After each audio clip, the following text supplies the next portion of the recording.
Good evening, football fans. Big D back, and we're doing another top 10 tonight. Yep, top 10 all time NFL coaches with going for twos, Kyle Senra.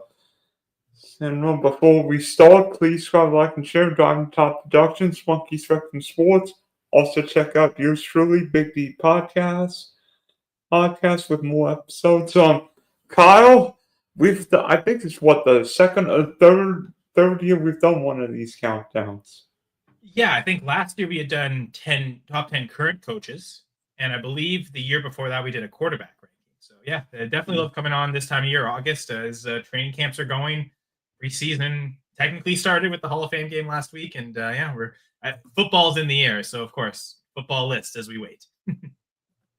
Yeah. By the way, thank you for suggesting this topic and inviting me on, because that was not something. It's kind of unexpected out of the blue, and okay, that's an interesting topic. I will have to research, but I definitely enjoyed that process. I mean, I've tried coming up with something different. I mean, we all know quarterbacks, wide receivers. You don't need me to tell you who the GOAT of wide receivers is. I'm sure it's that number 80 guy wearing a 49er helmet. I don't know. I think he called I thought it was number 14 wearing the Packers. I guess they didn't even have the G way back then, but yeah, maybe. You going Don Hudson? Of course, I'm going Don Hudson because innovation is important, and he invented the route tree. And yeah, that'll feed into what we're talking about today, so it's not totally unrelated. Drop that bomb to start the episode, though. Well, thinking top 10 coaches now. If we did coaches back from the 1940s, we get old coaches from old days. If we did coaches from today, we get coaches from today. So how do we make it? So while doing your list, what did you look at? So I guess the first thing I sorted out were all-time wins and win percentage. Those were two things I was kind of going with. Okay, who are the highest in those categories, and kind of going down the list, and then looking at their resumes. And I mentioned innovation, like which of these coaches also presented something new that was not only adopted by their teams, but by the league as a whole? And like, which of these coaches really impacted and changed the game? Like that. So if there was maybe less success than other coaches based on total wins or win percentage, a very innovative coach would raise up my rankings if they had enough wins. Like you gotta, and most of the innovators, people followed on because they were winners. So there wasn't really any like massive, like, oh god, this guy changed the game, but didn't do anything in terms of success, unless it was because they didn't coach in the NFL. Right? Like I think of a Chuck Shaughnessy. He impacted the NFL so much, but I think he was very briefly an NFL head coach, much more long tenured as a college coach. So like he's someone I didn't even consider for this. Just easier that way. It's okay. Like the true long tenured coaches who were innovative and also won. If you got all those things together, that's really what put you at the top of my list. Yeah, for my list, I look at longevity, success, and whether you left a legacy, and also brought something that people use today, whether it be some kind of an offense, some kind of a defense, a scheme that is being used throughout football today. Yes, and I know one of the things after I started already researching it, there's a few coaches I kept, several actually. They're on the NFL 100 list, and the 100th anniversary, the NFL released a list of 100 names, and it could have been players or coaches that impacted the game. And there's 100 people on the list. It's the NFL 100 list. It's kind of akin to the 50th anniversary, 75th anniversary. They've had different lists going over the years. There were 10 coaches on that list still, and so it could have been really easy just to take from those 10, right? These are viewed as in the 100-year history, the first 100 years of the NFL. These were the 10 best coaches. And on my list, I actually ended up excluding 2 from the top 10. So I made a kind of a creative choice to say the 2 coaches who weren't on that NFL 100 list should be higher.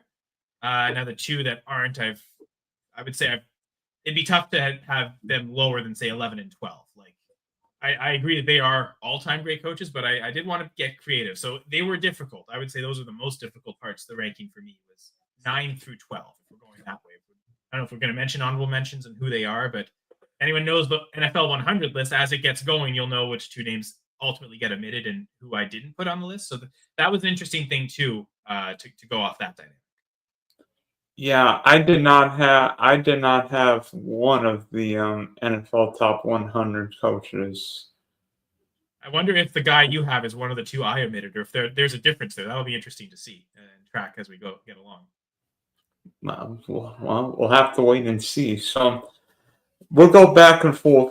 Do you want to go first or do you want to go second? I don't care. I don't care which way. I can start us off just because we've talked about that so much. These again, omitting the top or the NFL 100 coaches. So I'm going with number 10, one of those coaches who wasn't Well, on how the about we go? How about we go honorable mention first? Okay, so you want me to name who those two are? Well, then No, let's leave it suspenseful. Those who are those next two for you that didn't make the list? Then number 11 and 12 for me. Well, number 12 would have been Jimmy Johnson, not just for, even though his NFL career was short compared to most, he not only was one of the best defensive coaches of his era, helped the Cowboys in the 90s, but Jimmy also helped get the trade value, and now everybody sort of knows the value trade of value chart for trade picks compared value. to players, right? Okay. And I mean, part of what made the Cowboys successful was hitting on the trades, like the Herschel Walker trade, and making sure you got the value back for Herschel Walker. And when they got rid of Walker, they turned it around and had 3 championships out of that. So, yeah, you're right. Like for people to copy you and for you to be an innovator, you have to have success doing what you're doing, and certainly Jimmy Johnson did. If I'm not mistaken, he was, and this is, I don't know, maybe this doesn't get counted on this list because this was more of a college innovation, but wasn't he one of the first to use the 3-4 defense as like a primary base defense? Like that was something in the early 80s that was still relatively new, and I believe at Miami he was one of the first, especially big programs, to use that. So there's an innovation factor, but it's also, it didn't happen in the NFL, and his NFL tenure was short, and this is an NFL list. So I could see why, because you mentioned earlier longevity, so I could see why, as much as he was great, you didn't put him in your top 10. Yes, who was number 12 in your list?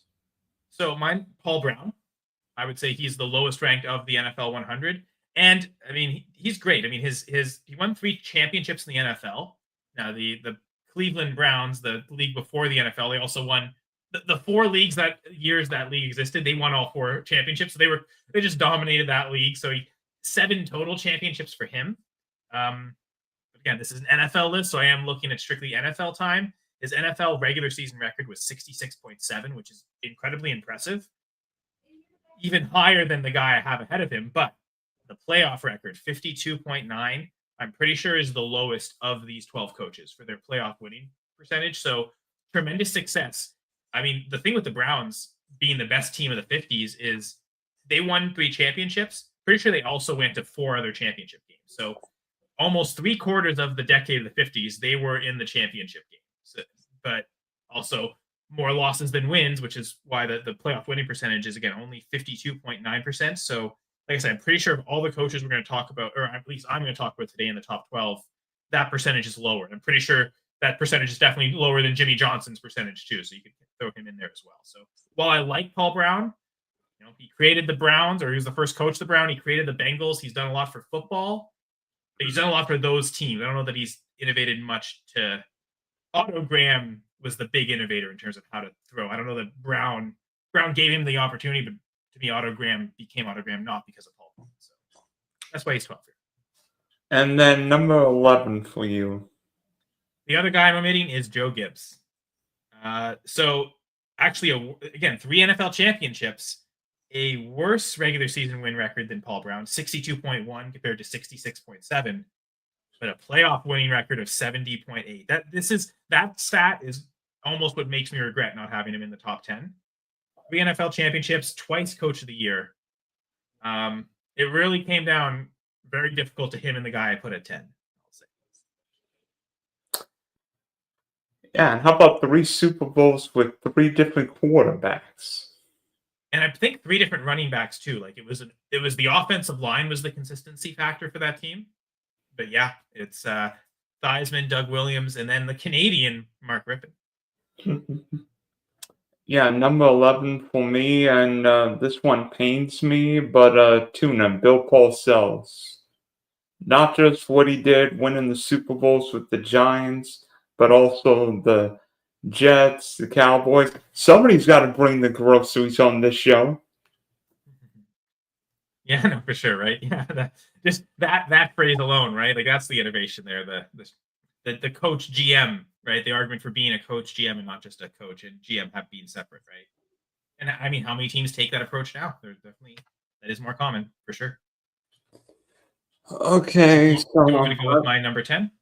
I will start with my number 10, and you might not like this guy being a Packer fan, but George Papa Bear Hollis, 300 plus wins, had the NFL winning record, player, coach, owner. I think Hollis family and football go together, right? I mean, there's two NFL teams that existed in the original charter of the NFL. One's the Cardinals, and I'm pretty sure that team has changed ownership several times, but there's still George Hollis family. That's the one ownership group from the get-go of the NFL till now that's still there. I mean, yeah, created a lot of the league. To be fair, yeah, for sure. So number 10, as a Packers fan, like I can talk about rivalry all you want. There's no way you can have a top 10 coaches list without George Hollis being on the list. That's for sure. Yeah. So who's number 10 for you? I've got I guess a more modern coach. He just went to 3 straight Super Bowls. I'm going Andy Reid. Also has 3 NFL championships, so it's similar to Gibbs, right? And obviously, as good as Joe Theismann was, and as great of a story Mark Rippon was for Canada, but a great story that Doug Williams was, breaking the color barrier, really like sending a message to everyone that you can win with the black quarterback. Like, we shouldn't have to tell you this message, but clearly it was a message that needed to be sent, and they sent it. Clearly, Patrick Mahomes is better than all those guys. So Andy Reid has that benefit. But while he never won a Super Bowl without Mahomes, he's also had tremendous success with the Chiefs without Mahomes, but also with the Eagles.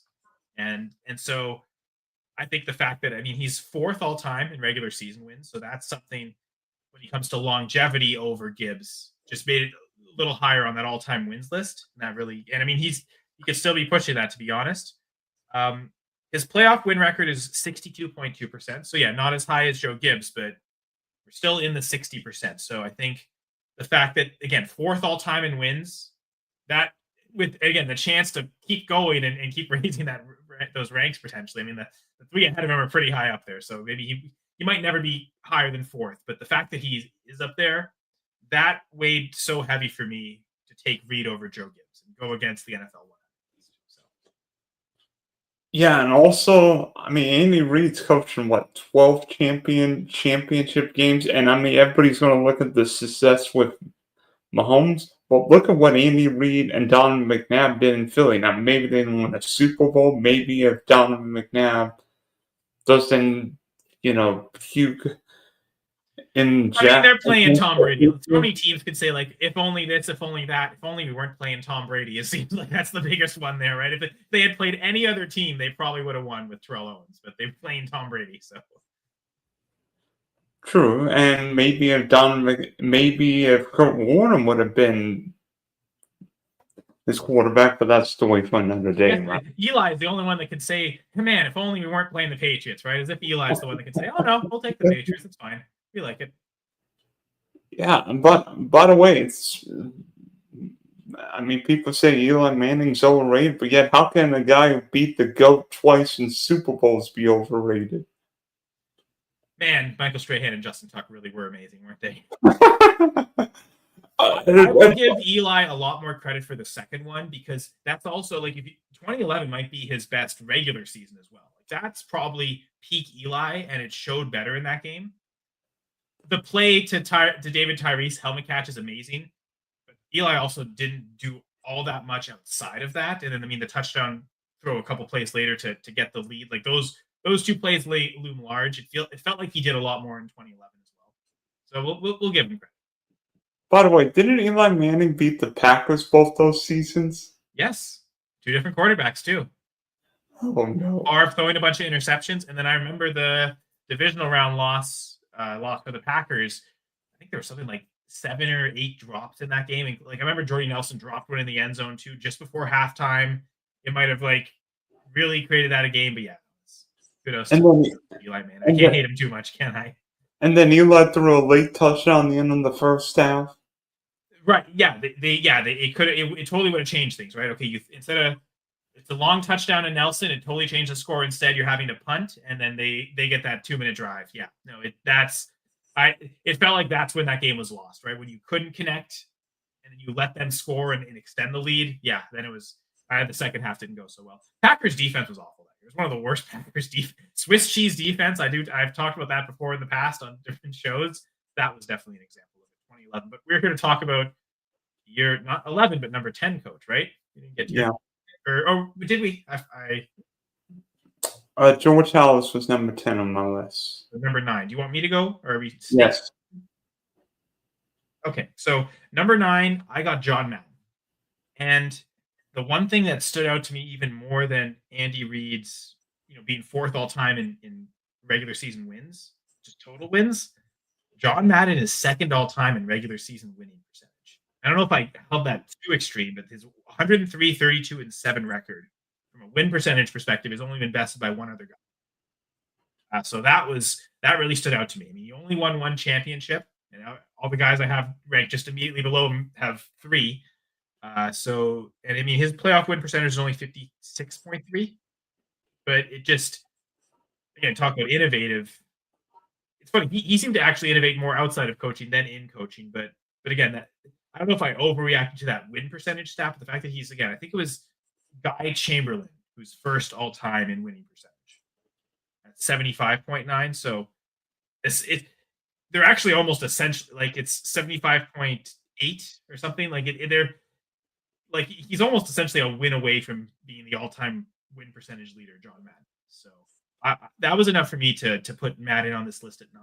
So looking back, I could see why maybe Reid and Gibbs' longer success would have been better, but this is how I went with it. So John Madden's my number 9. John Madden's definitely one of the biggest personalities in NFL history, whether coaching, playing, coaching, or broadcasting.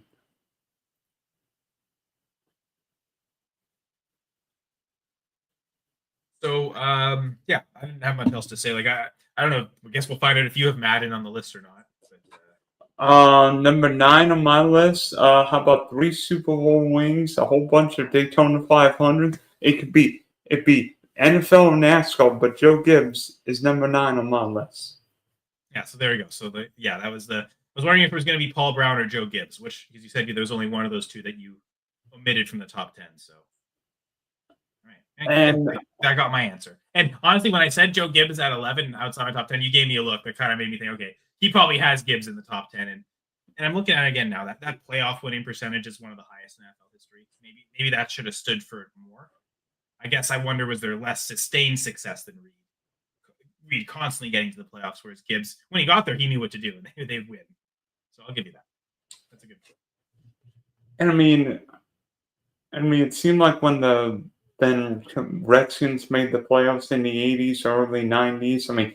I don't know what it was, but the NFC East team for a few years always ended up in the championship game of the Super Bowl. Yeah, the Giants won the one year, then Washington, and I think a couple of them lost to the 49ers, and then back to the Giants winning, and then the Bills, all 4 of the Bills Super Bowl losses were to AFC East teams. NFC East teams. NFC East teams. Well, to be fair, the Bills, especially the first one, they really lost to an AFC East team because they lost themselves. You needed to make that. Well, they lost to Otis Anderson and Bill Parcells. Yeah, no, I mean, time of possession, right? Like, you talk about why it's important in football. That game shows why it's important. Number 8 on my list, the Fedora himself, Tom Landry, 29 seasons as Cowboy head coach, 2 Super Bowls, couple more Super Bowl appearances. Even though Landry was more known as a defensive coach, actually helped develop the motion offense. Because it was the way to combat his defense. Yeah, I remember reading into that, where he was so good defensively that it was like the perfect way for an offense to test was going like the Cowboys offense going up against the Cowboys defense every day in practice. Like they really had to push the limits to try and win. And I think to a certain extent, the Steelers offense did that too, right? Like that's an offense that gets overlooked in the 70s, but Bradshaw and Staubach, those were two really good quarterbacks. Yeah. And also, go ahead. Well, no, I was gonna transition, so you go ahead with Landry. And I guess we remember how the Tom Landry scenario ended when Jerry fired Landry in '88. But in many ways, you can't write football without Tom Landry, right? No, for sure.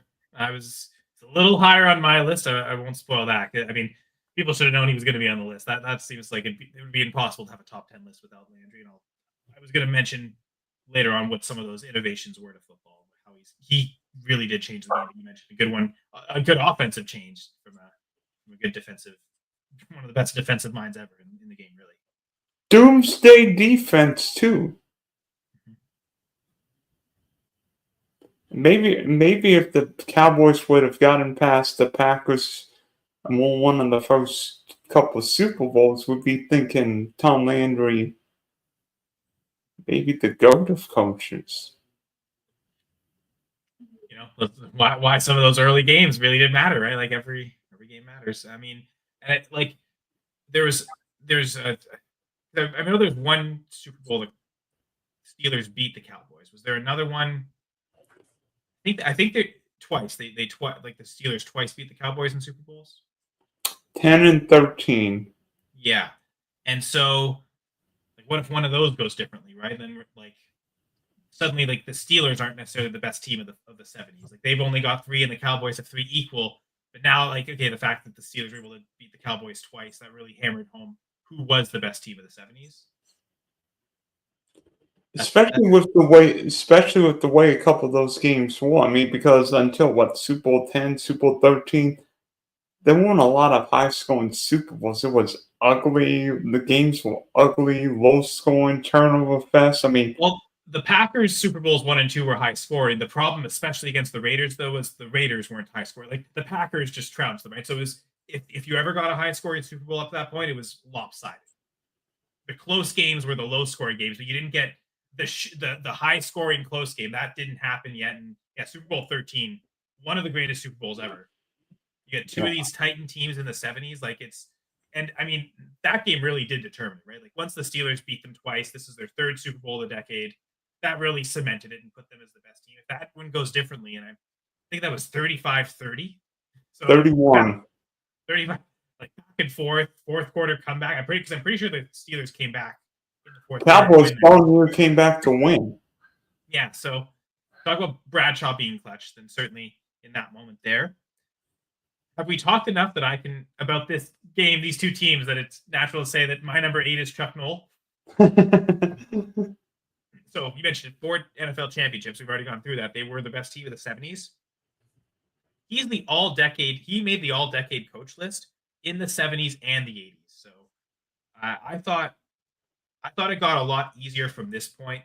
Maybe not so much ranking who went where, but to me the top 8 were pretty obvious. And I'm looking back, maybe Noll at 8 is too harsh on him, but the regular season winning percentage was only 56.6. I found that shocking that it was that low considering how good the Steelers were. But I guess they were the best teams and they would win the Super Bowls. But then when they weren't necessarily like a strong regular season team that would constantly make it. They were a team that would constantly go all the way. I mean, 66.7, literally 2/3 win percentage in the playoffs. So he won 2/3 of his playoff games. So a great coach.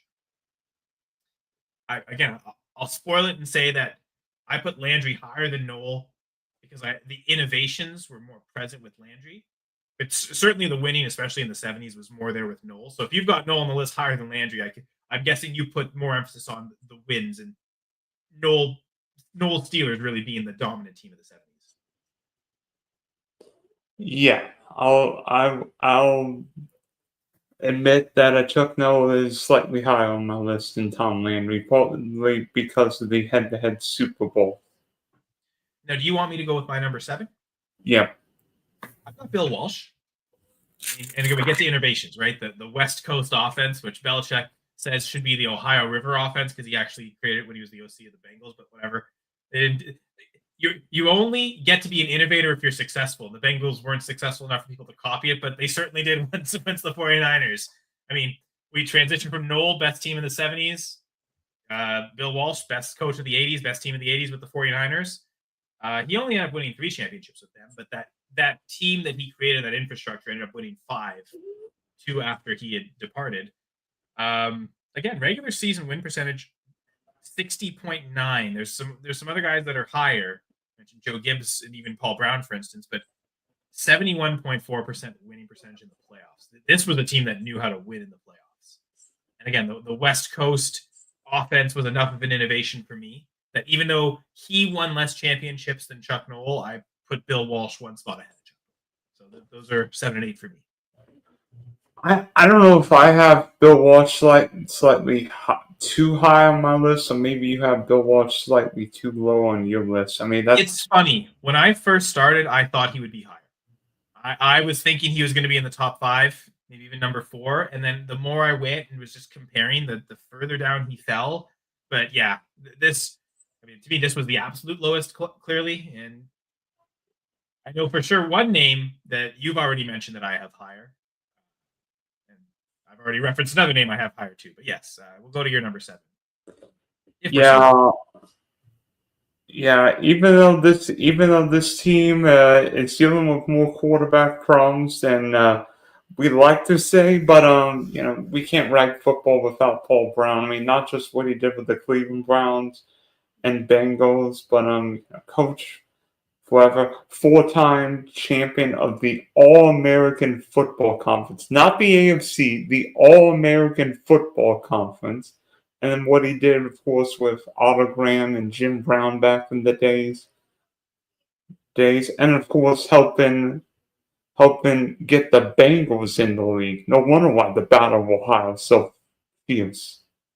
Coach, owner. Most of them it's the same team, like you mentioned with Hallis. Him, it's coach one team, owner the other team, right? Like it's definitely the departure. And yeah. Okay, so never mind. I was wrong. So there is a difference. So the NFL 100 coach that you left off is not the one I think I know who it is, and it does make me a little sad. I also may have put him too high.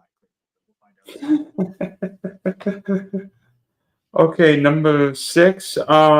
Not 1, not 2, not 3, but 4-0 in Super Bowls with one of the best defensive dynasties: Steve Curtin, Terry Bradshaw, Franco Harris, Rocky Bleier, Lynn Swann, Dante Stallworth, and more Hall of Famers than I want to meet in a dark alley at night. Chuck Noll.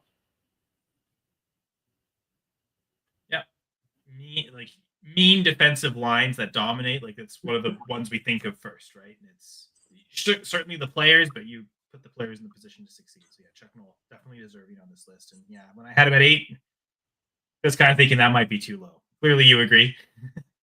Now this is the guy I think you didn't put on your list. That at number 6 I have, and yeah, you see all the Packers stuff in the background. Go Pack Go, Curly Lambeau at number 6. Just as much of an innovator as George Halas was. I also haven't mentioned it yet. 6 NFL championships, win percentage in the regular season of 62.4%. Only 60% in the playoffs. It's funny there because there's 3 of those championships with Lambeau as coach that there were no playoffs. It was the I think the first playoff was 33, if I remember correctly. Everything before 1933, it was just like the English Premier League. Whoever was the best team at the end of the regular season won the championship. And the Packers got the NFL's first 3-peat doing that. So that's something. I mean, I'm not going to talk about too many 3-peats in the NFL. Sorry, Andy Reid. Yeah, he would have been higher if they'd won this year against the Eagles, right? Like, I mean, he's probably higher than 10 for me anyway.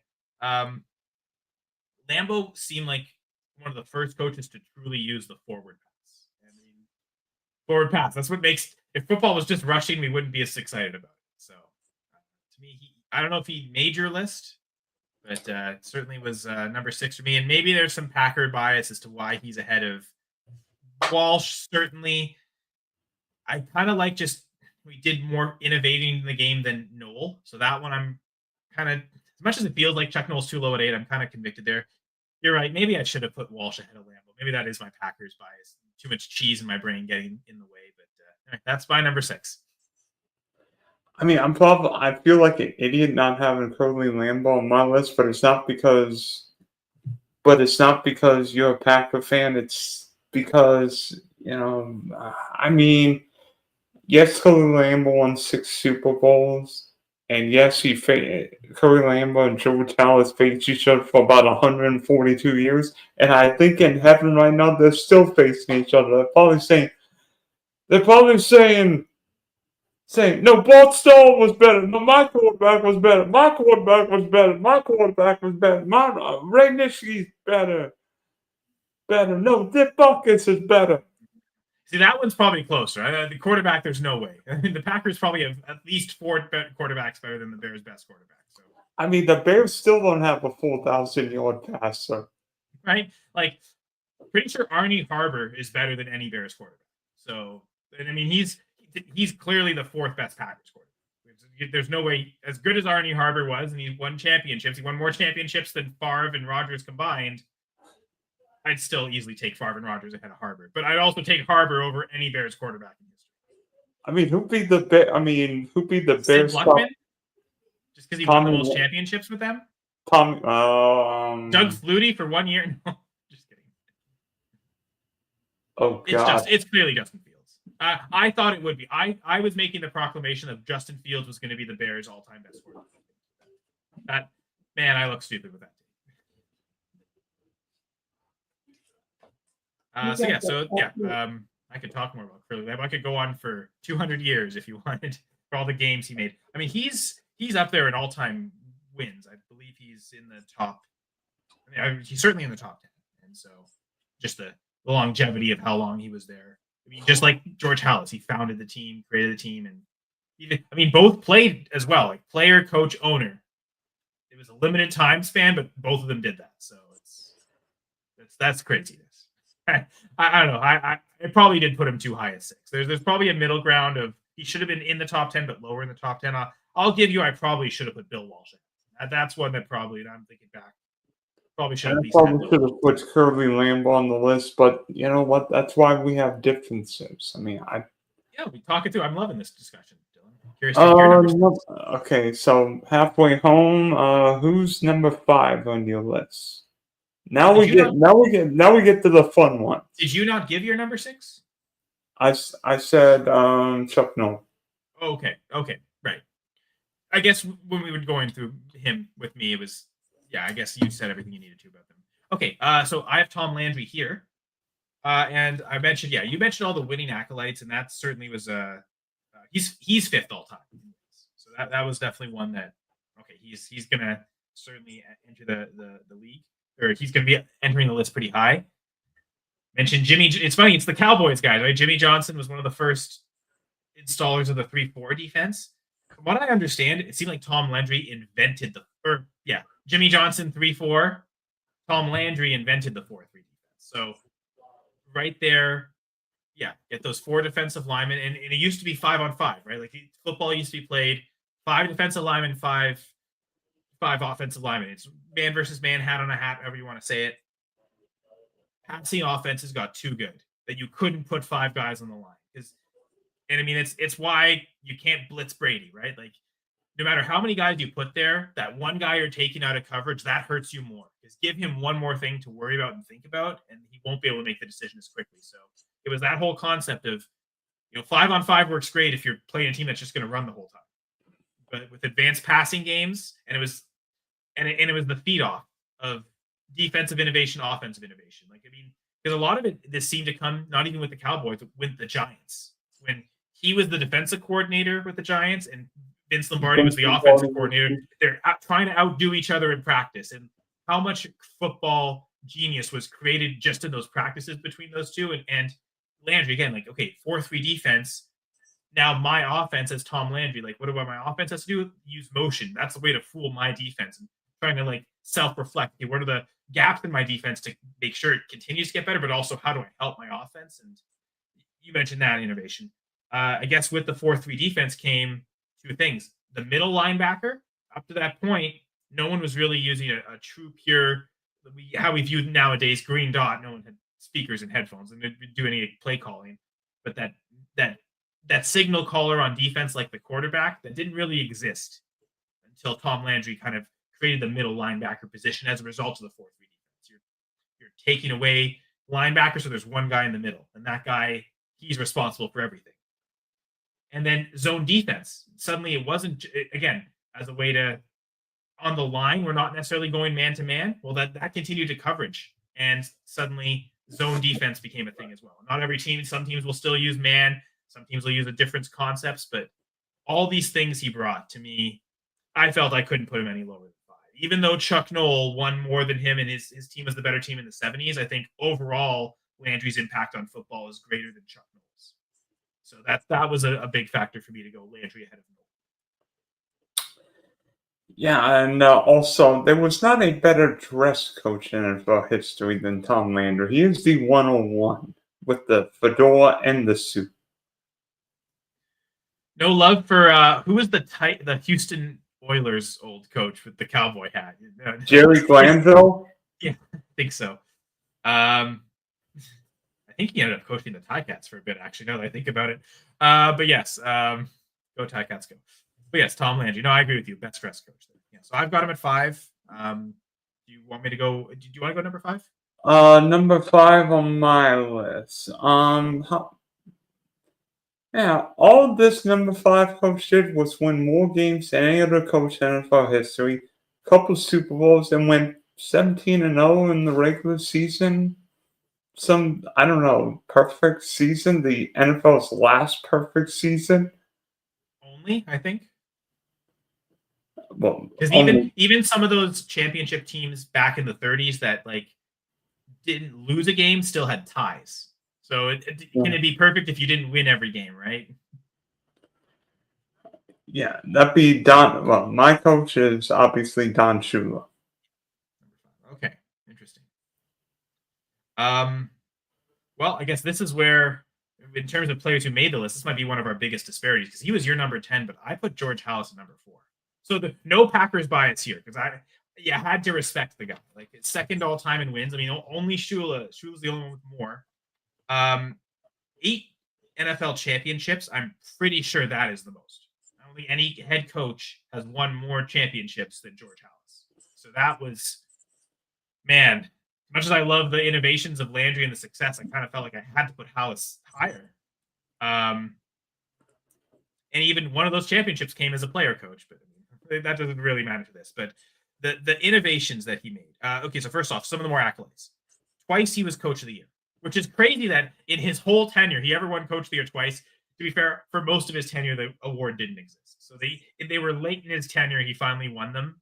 I mean, I think Phil Jackson only won like 1 or 2 NBA Coach of the Year awards, but that seems. And it seems like that sports leagues get Coach of the Year wrong more than anything, honestly, because like they're almost afraid to just give it to the best coaches. That who was the coach who did most with the worst team? Like they get way too cute with that. It's not just the NFL. Every sport does that way too much. Just give it to the best coach. Like if you think this guy's the best coach, give it to him if he's earned it. Like, man, the team's amazing and they keep being amazing. Well, it's the coach. I mean, like what? I mean, like last year, who do you think should have won Coach of the Year? I mean, honestly, I thought Sean McVay should have won Coach of the Year, but that's just me.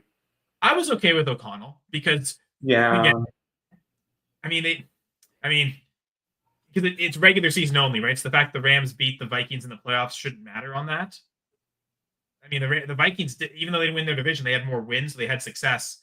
Stafford is an amazing quarterback. Sam Darnold is most definitely not. So that was the one year when it was that extreme, right? It wasn't just, your team was awful and everyone expected them to be last and you just snuck in the playoffs. Like, you won 13 games with Sam Darnold. I thought that was actually last year's one of the few times I thought they got it right. So finally, they didn't get the MVP right, but they got at least Coach of the Year right finally for once. You can't let them do too much. I'm sure you were probably in the mall for MVP, right? Yeah. I don't care that Lamar is 3 and Josh Allen is 0. If he hasn't earned it, he hasn't earned it. I didn't love that Nathan McKinnon won it 2 years ago over Nikita Kucherov for that same reason. Oh, McKinnon hasn't won it, give it to him.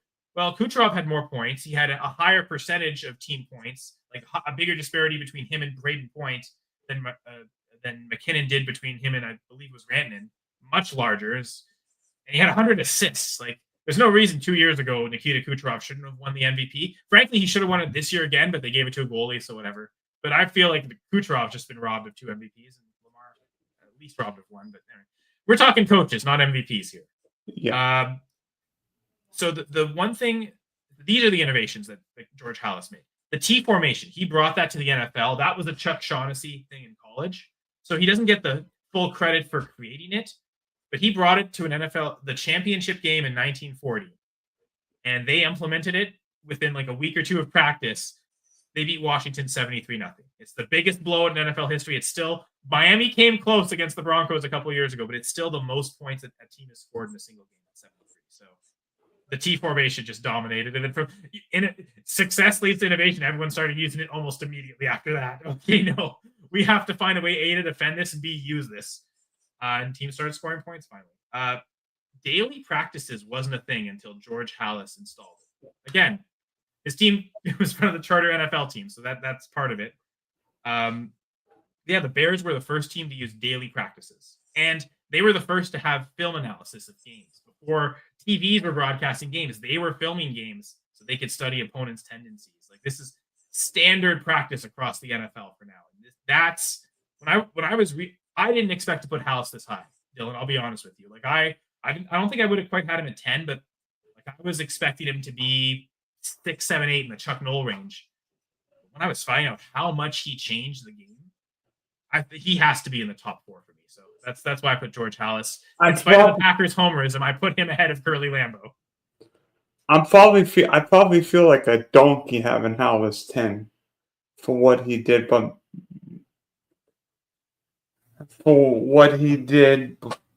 Well, and I think, to be fair, Dylan, that's philosophy, right? Like, I put innovation pretty important. You seem to put just the winning success more important. So that's how your list kind of based. And there's no right or wrong answer necessarily, right? Like, it's what does everyone use as their criteria to make their list. So I think at least your list is very consistent. You've made it, okay, win, right? If you win, you get in, and you get in on this list highly. So you've set that standard of the winning and the accomplishments matter more than the innovations. Whereas I kind of did lean the innovations more when it came down to it, which again is why I put Landry ahead of Noel, right? But the way you made your list, it makes sense to go Noel ahead of Landry if winning is that much more important. Okay, number 4. How about 12 conference championship? Actually, excuse me, 13 conference championship games, 9 Super Bowl appearances, 6 Super Bowl wins, the best, and 2 different dynasties in the 2000s. One the 2000s, the other one the 2010s with the Patriots. I mean, yeah, he might have Spygated, Deflategate. He might be dating Sydney Sweeney. He might be at North Carolina now. But any list without Bill Belichick on it right now that feels wrong. Bill Belichick's number 4 on my list. The best defensive coach in NFL history. Yeah, I think that's certainly a case to be made. I almost transitioned perfectly to have him at 3, but I changed it and went with Don Shula at number 3. I mean, you already talked about the perfect season, the all-time wins, like those things really stood high. He's the one guy that he didn't really innovate as much as the others. So maybe that's what's wrong with my list, is that because I put innovation so highly, he maybe shouldn't have made the list as high. But I mean, the perfect season, like the only perfect season in NFL history. Again, 3 championships as a head coach, 2 different franchises too. One with the Colts and 1 Super Bowls with the Dolphins. Again, the all-time wins record. The playoff win percentage was actually one of the lowest. 4 times he won Coach of the Year, and was an all-decade coach as well in the 1970s.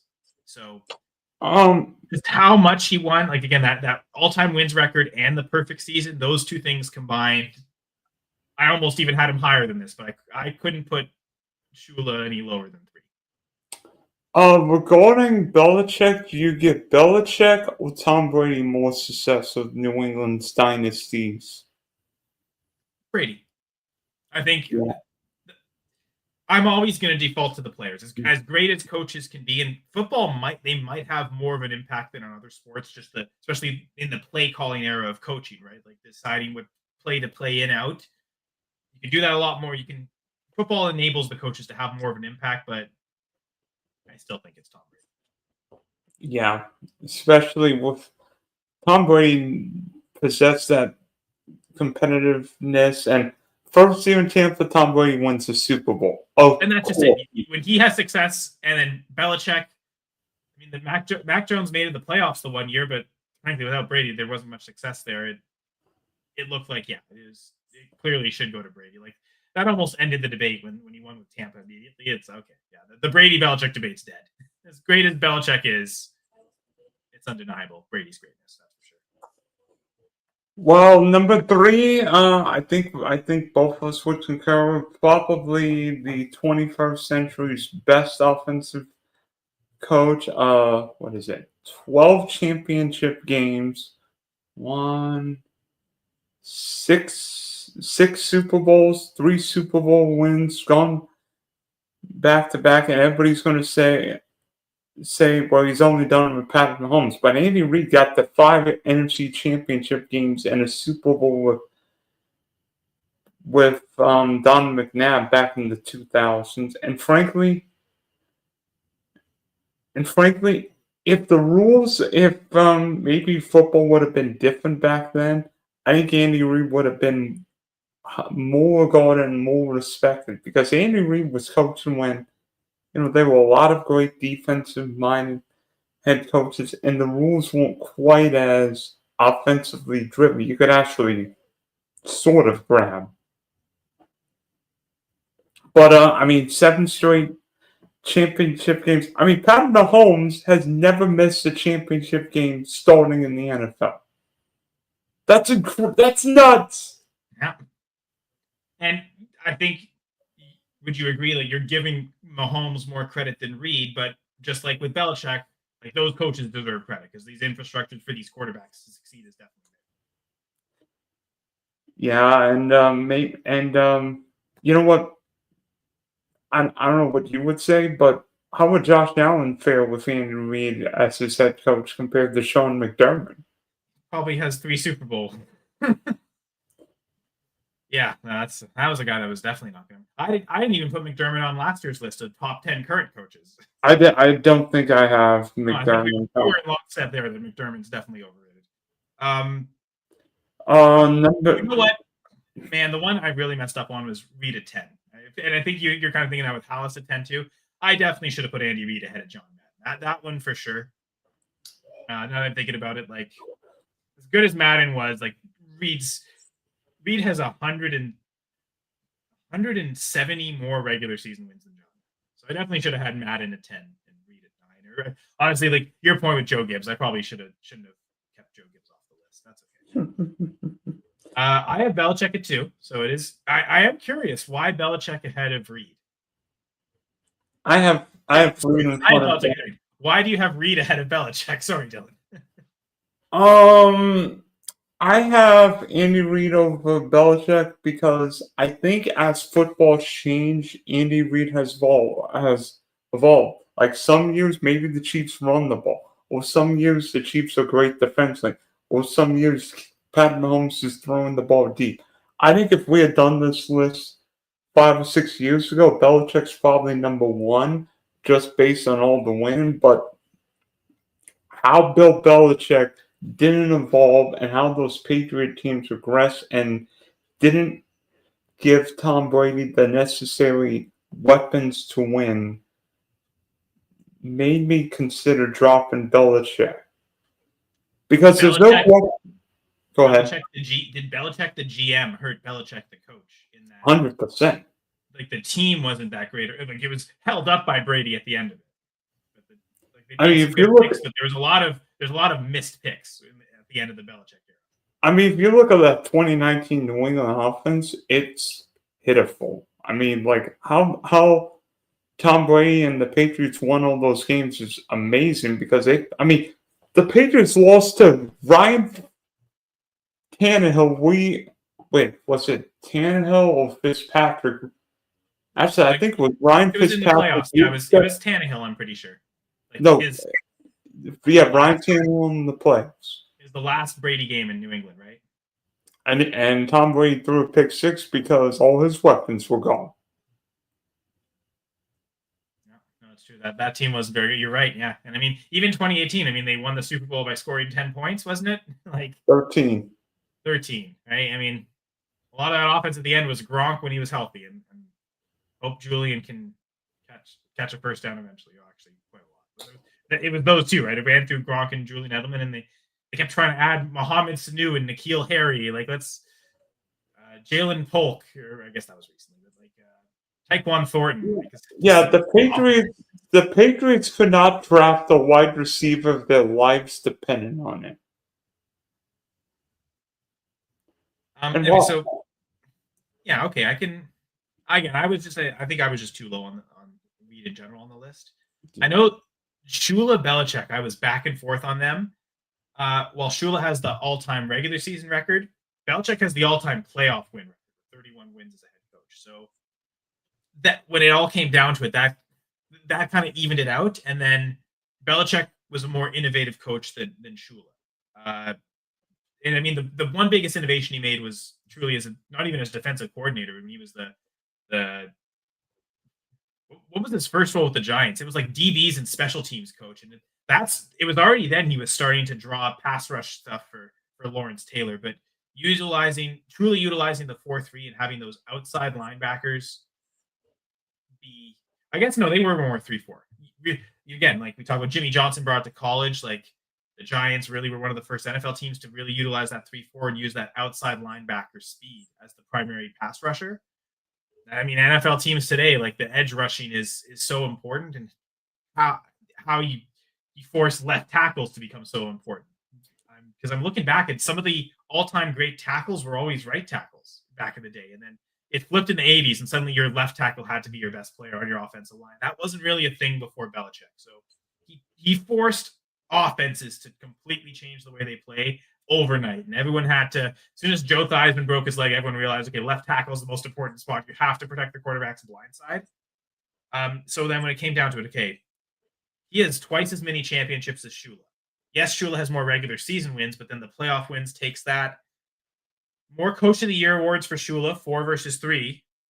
But Belichick got onto 2 all-decade coaching lists like Chuck Noll did, whereas Shula was only in the 70s. Belichick was all-decade coach in the 2000s and 2010s. So there was enough.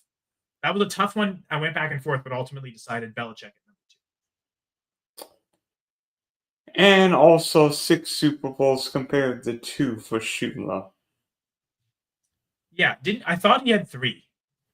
But you know what? I'm writing his NFL championship, so that might have been a year that I think he won the NFL championship. I'm not sure Shula won the Super Bowl. Well, that's the thing. I think it wasn't the Super Bowl, but I think he won the championship with the Colts and they lost in the Super Bowl. But it was pre-merger, so it still counts as a championship. So that's why I have Shula written down for 3 championships. But you are correct. He only won 2 Super Bowls. Because I'm pretty sure there was one of those years where he coached the Colts and they made it to the Super Bowl, but they lost.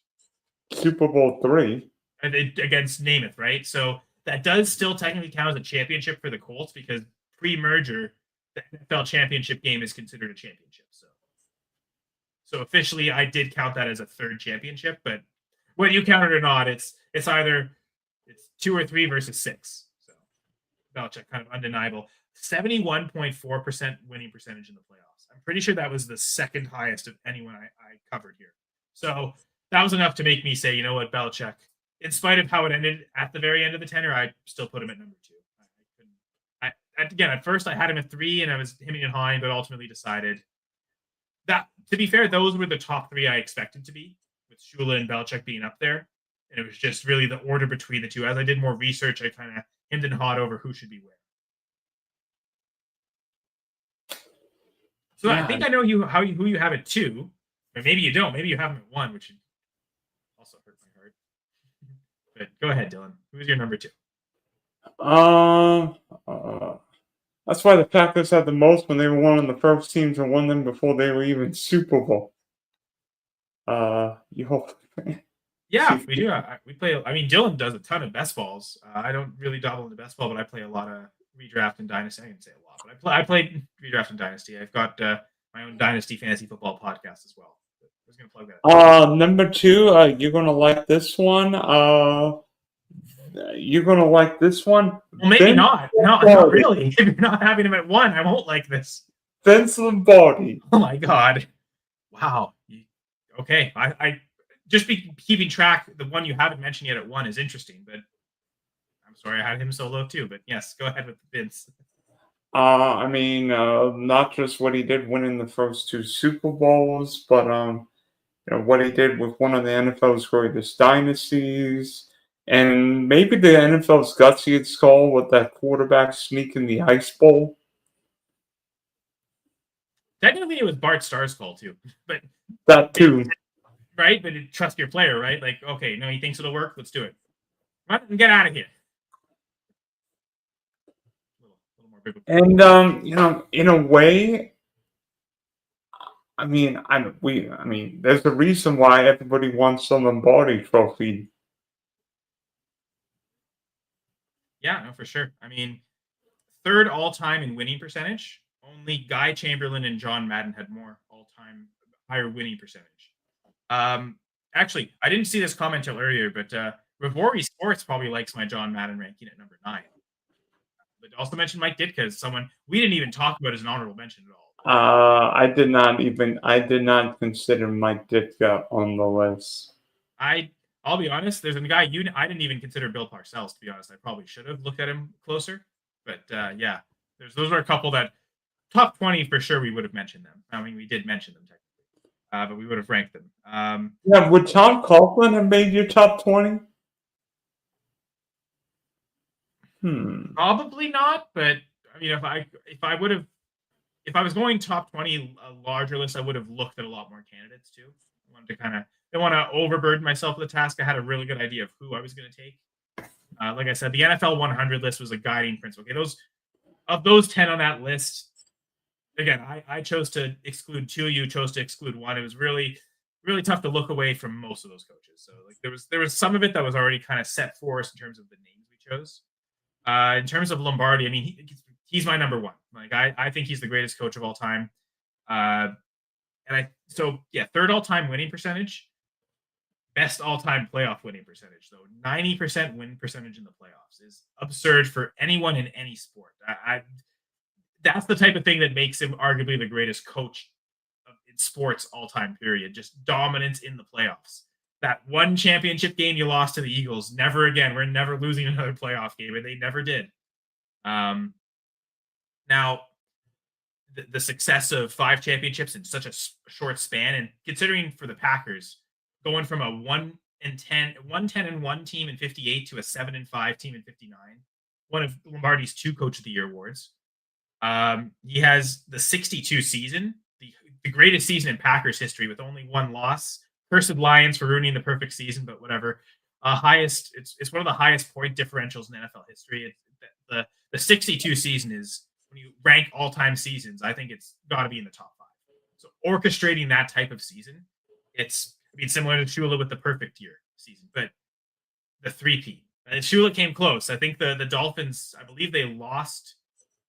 Did they lose a Super Bowl to the Colts or to the Cowboys? Lost an NFC championship. Yeah, the Dolphins lost in a Super Bowl to the Cowboys, and then the year after, back-to-back, they lost to the Raiders when Kenny Stabler beat them in Oakland. Right. So Shula came close to 3-peat, and I mean we saw Lambeau do it, but with no playoffs. So the true only NFL 3-peat with the playoff system is the Vince Lombardi Packers in 1965 through 67. So having that when no one else can do that, I mean, man, Andy, Packers fan, I was sweating that hard because that looked like that was in true jeopardy of Andy Reid getting it. But no, sure enough, the Packers the only franchise to 3-peat. They've done it twice. You can throw it 29-31 if you want, just because there's no playoffs, but you cannot deny Lombardi's greatness and dominance at the time. It's Michael Jordan-esque in terms of how much they won. but how much he changed the game. I mean, he probably innovated as much as George Halas did, but like 40 years before. How George Halas changed how practice was done. He changed how training camps were done, and like the gold standard of what training camps were. He made the Packers just so much better athletes to fit his system of zone blocking. So this maybe is why Landry invented the 4-3 defense in the first place, was to combat something like zone blocking. Because then suddenly the 5 guys in the box with zone blocking, you might end up with defensive linemen who aren't blocking anyone, and they suddenly can't get their hands on O linemen. So you had to get that guy off the line of scrimmage and only go with 4, because this zone spacing was so much that the D lineman just couldn't keep up. So he changed the way football was done. He invented zone blocking essentially, but then it also changed the way defense was played as a result of it. So it's just and what we're trying to get is a seal here and a seal here, and we're gonna run this play in the alley. Yeah, it's block here, block there, run to daylight, baby. And at his peak, I think Jim Brown's the best running back ever. 8 seasons he played professional football. He led the league in rushing 9 seasons he played. He led the league in rushing 8 of those 9 seasons. The 1 year he didn't, I think it was Jim Taylor. It was him or Paul Hornung. It was one of the two. I think they were both top 5 in rushing that year, the 1962 Packers. The truly most dominant version of the Packers that ever existed. The 62 Packers who went on to, pretty sure I think they beat the Giants in the championship game, and they kind of destroyed them. It wasn't close. It was mostly what they did to all the teams that year, again, except that one game against the Lions. Actually, they beat the Lions that year in a very close, it was a 12-7 type of game. Like that, their 2 closest games that year were to the Lions. One they lost, one they won. But yeah, the 62 season, truly one of the gold standards. The 60s in general for the Packers, one of the greatest dynasties ever. You maybe give Belichick the edge of having essentially 2 dynasties with those 6 championships, but how dominant the Packers were when they were at their peak, and how much Vince Lombardi changed the game. He is my number 1 coach. Dylan, I guess reveal yours, although I think if anyone's been paying attention, keeping track of, it's someone that was on my list, but who on my list hasn't been mentioned yet. So for those who haven't figured it out, Dylan. Let's see. I think my number 1 coach brought football into another stratosphere with the West Coast offense. He and Joe Montana created maybe the NFL's best team, especially you look at the 1984 Niners with what they did. I think the Niners only lost 1 game that year. Bill Walsh is number 1, and I mean, sure, his career might have been short, but I mean, your guy's career was basically the same lane. Oh, for sure. And I mean, I looked up with Walsh. I mean, he was in coaching since the 50s. Like, he had a 30-year coaching career. It's just it took him so long to get that head coaching job that we view him as a short head. It was just because he got that 1 head coaching job in the NFL, and he was so successful that he never had to look for another when he just retired. Right? So it took him so long to get there, but he was coaching to the 50s, so he had a long career. It's just as a head coach, we view him as a short career. But I was surprised how long he had been in coaching before that, because I also thought that not the longest career, but then I looked back and it was like, yeah, into the early 50s, he was in colleges coaching and decent jobs too. So, by the way, who was the coach of the Houston Oilers in like 1972? I can't think of his name. I can't think of his name. Neither can I. 1972 Oilers, the Oilers were pitiful, but I know when he coached at Florida State, he had Joe Gibbs, Bill Parcells, and Bobby Bowden on his staff. Bill Peterson. Oh gosh, Bill Peterson. Talk about the NFL's worst coaches. Bill Peterson's on that list. 1-18. Oh gosh! Oh gosh! Wow, that's actually a worst. I didn't realize. I always thought Urban Meyer had the worst winning percentage. Like, that's actually worse than Urban Meyer's. Yeah, 1-13. That 72 season, and I guess they were so bad the next year that they fired him midway through the season. I wonder if it's Bo's uncle, Kent Nix, who was the quarterback of the team. gosh. I think Dan Pastorini was the quarterback of the Oilers. Yeah, he was.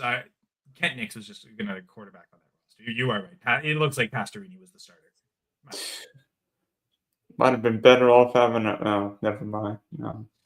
I mean, if we did NFL top 10 Wolves coaches all time, I know who 1 and 2 would be on my list. I think I Well, know. I was gonna for sure lock in Urban Meyer as number one. I don't think Peterson ever kicked one of his players, so I even though the percentage might be worse, I would still be very tempted to just keep Urban Meyer at number one. But yeah, this Bill Peterson guy, I might not have had him on the list without knowing about him. He's that bad. So Um, by the way, this is true. I actually met Urban Meyer twice. True awesome. story. I met him twice, and I think Urban Meyer would be one, and number two would probably be Bobby Petrino. Yeah, that's fair. We don't want to highlight. We want to highlight the good coaches, though. So I don't want to. That would be. This Yeah. was fun to do and research, Dylan. I think a worse coach list would depress me. I think you know what we should do if we're going to do Wolves coaches, we should do it in black and white and have like a rapid use. Yeah, maybe. I mean, hey, yeah, I guess both of us only had one coach that's currently coaching on the list, and Andy Reid, and he's really old. He's been coaching for a while, right? So it's yeah. As much as I love Sean McVay, and I mean, he was my number 2 coach last year on the when we did the current coach list. Wasn't quite enough yet to put him in the top 12 all time, but he is certainly. As much if there's as any current head coach that would, if we redid this in 5 years and could somehow make the list, it would in my mind be Sean McVay or Sean Payton. Yeah, maybe Peyton. I guess it's who can get the better second act, right? Can Peyton win a championship without Breeze? Can McVay win a championship without Stafford? If one of them manages to do that, they probably get the edge over. But you're right. I mean, yeah. Peyton was someone I didn't quite consider either. Maybe I overlooked him. What if John Harbaugh wins the Super Bowl with Lamar? That's true. He was someone who was on my radar because his winning percentage is one of the highest. I think he's top 5 in regular season win percentage. So I mean, from a neutral standpoint, I love Lamar in a Super Bowl. I mean, yeah, Lamar's the freak. That is my prediction right now: is the Ravens winning the Super Bowl this year. The Chiefs will not get to the Super Bowl this year. That is my prediction, which I guess is a bold take, apparently. But I don't have the Chiefs winning the AFC West this year. Broncos, Chargers. Okay. See, my take is I think the Chargers actually missed the playoffs. Ooh. It's funny because my hot take last year was that they'd make the playoffs, and they did that. And I'm going to double down and go the opposite direction. I'll tell you what. My hot take last year was that the Niners missed the playoffs. True story. Good job. I didn't go that far. I think I had the Cardinals as a playoff team, but as a wild card team, and that failed miserably. And this year, the Detroit Lions missed the playoffs. I love that as a Packers fan. I am picking the Lions to win the division again, though. I was skeptical last year because it had been so long since they won one division title. What were the odds they were going to win 2 in a row? Okay, well now that you've done 2 in a row, I'm convinced. Could still see the Packers losing the division, but still getting further in the playoffs. That's my story, and I'm sticking with it. I just think I remember what happened when the Eagles lost both coordinators after the Super Bowl, and Philly just fell flat toward the playoffs. But I think Dan Campbell's a better coach than Doug Peterson, and I think with Peterson. Sirianni. Well, you're talking that year. Sorry, I'm thinking 2017. When the Eagles lost, it's happened twice to the Eagles, right? Like they've gone through that 2 periods. So I was thinking Peterson, like without Frank Wright, Peterson kind of got exposed. I don't think that's my comparison. Like I think Dan Campbell, there's a much more infrastructure certain that's his own, that his offense won't completely fall apart without his version of Frank Wright, which is Ben Johnson. I think the O-line being so good. And yeah, you've had to replace 2 of your O-linemen, but you've still got those elite tackles kind of protecting. I think they'll manage to still be a really good offense. So the defense is the question. It was a question last year, and they were the 1 seed. So like the defense being a question doesn't really change it for me. I mean, but Detroit's schedule might be the hardest in the league. I mean, Green Bay They played a first place schedule last year. didn't play the AFC North last year, though. I mean, you imagine at Baltimore, at Kansas City, at Cincinnati. But all the NFC North teams are playing the AFC North too, right? So Plus, I think they play. I think they're at Philly. They're at. But you know what? Every year there's going to be 3 or 4 teams that make the playoffs one year that don't the next year. I know I'm picking the Chargers to be one of those. I mean, last year I picked the Bills to be one of those teams that the Dolphins would win the division and the Bills would miss the playoffs. Boy, that was wrong. Not picking that again. Bills win the division this year. I'm going to pick that again. But yeah. John Allen. I would love if the Lions missed the playoffs. That'd be hilarious. I really hope you're right, Dylan. I really do. I wouldn't mind Bears Packers NFC Championship game. See, I all the anti Caleb Williams stuff I've spouted, like, no, I wouldn't like that. I mean, the Packers, it would be an easy win for the Packers. I'd like it from that standpoint, but man, for the sake of football, that would be an awful. At least give us Commanders Packers. That would be entertaining. That would, as a Packers fan, that would be quite frightening, to be honest. In fact, I would expect we'd lose that game. So. All right, Bears Kyle. NFC Championship game, man. You know, the last time the Bears and the Packers played in the NFC Championship game, I definitely enjoyed that time. Let's BJ Raji got a pick 6 in that game, if my memory serves me right. BJ Raji in coverage, man. Don Capers. Supposedly that wasn't the call. BJ Raji was just playing the play in free balling, which that's what players do sometimes. I mean, that's a Cowboy back to the Ice Bowl. There's definitely a play. I think not the Ice Bowl. Sorry, Super Bowl. The 66 championship game. The Cowboys they were down by 4. They needed a touchdown, and they were close. Like, they were in the red zone, and a player who was supposed to be in coverage kind of saw that that Staubach was escaping the pocket, getting out, so he just ran and rushed him. I think that was Don Meredith. Sorry? I think that was Don Meredith because Staubach was still with the Navy. You're right. Yeah, it's not Staubach. You're right. Andy Don Meredith. Whoever the quarterback was, they decided, I'm just going to rush him, even though I should be in coverage, and it rushed him so quickly that he didn't make an accurate throw, and they won the game. So it was like, you played the play, right? Like, I can affect this game right now as a pass rush, even though it's not my assignment. Sometimes players just play the play. So thank you, BJ Raji, for the pick 6. Okay, Kyle, thanks for hopping on. By the way, you can hear Kyle, you read Kyle's articles. I think he's got a show coming up in about an hour and 15 minutes on Going for Two. So, different number. Actually, Fantasy Six Pack. Fantasy Six Pack. It's funny, but both of my co-hosts, all 3 of us met at Going for Two. Rahul Natarajan and Jamie Farog were all Going for Two contributors.